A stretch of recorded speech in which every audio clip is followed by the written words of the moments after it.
boikot ini berkaitan dengan ekonomi. Saudaraku, percayalah, tidak akan ada kekuatan tempur tanpa dukungan ekonomi. Dan kita tahu produk-produk Israel paling banyak di Indonesia.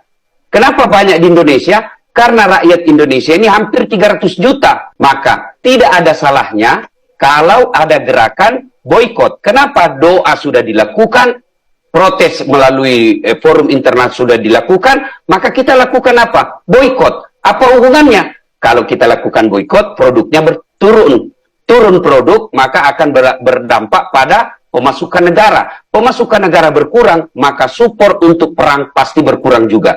Dan saya melihat hasil dari boikot ini, saya melihat, wallahu alam, saya tidak bisa pastikan benar atau tidak yang saya lihat di media-media sosial, ternyata saham-saham yang dimiliki oleh kaum Yahudi ini turun. Karena turunnya itu akhirnya pergerakannya, tekanan dari negara Amerika ini lambat laun akan tarik diri. Kenapa? Karena di negara Amerika juga sangat terpengaruh oleh produk-produknya orang-orang Yahudi. Maka gerakan seperti ini perlu juga kita lakukan sebagai gerakan untuk menolak penjajahan di atas bumi. Bukan karena kita sesama muslim, ini saya perlu tegaskan, karena memang ini amanah konstitusi, penjajahan di atas dunia harus dihapuskan karena tidak sesuai dengan pri kemanusiaan dan pri keadilan. Jadi bukan soal agama, tapi adalah rasa kemanusiaan. Dengan adanya boykot, itu kan juga akan berdampak pada saudara-saudara kita juga yang ada di Indonesia, yang mayoritas adalah muslim. Mereka bekerja di korporasi itu, mereka menggantungkan hidupnya di korporasi itu, dan mereka tidak bisa berbuat banyak.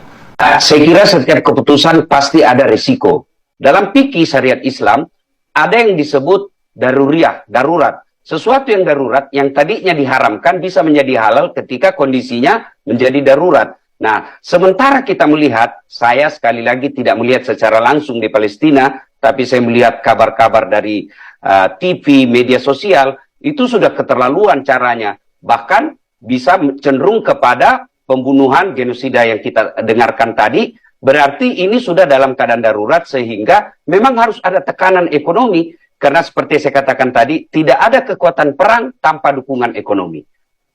Maka kalau ada yang berdampak pada saudara-saudara kita, dan dia bersabar, dan apalagi dia katakan bahwa saya rela melakukan ini karena demi kemanusiaan, insya Allah itu bagian dari pahala ibadah di sisi Allah Subhanahu wa Ta'ala.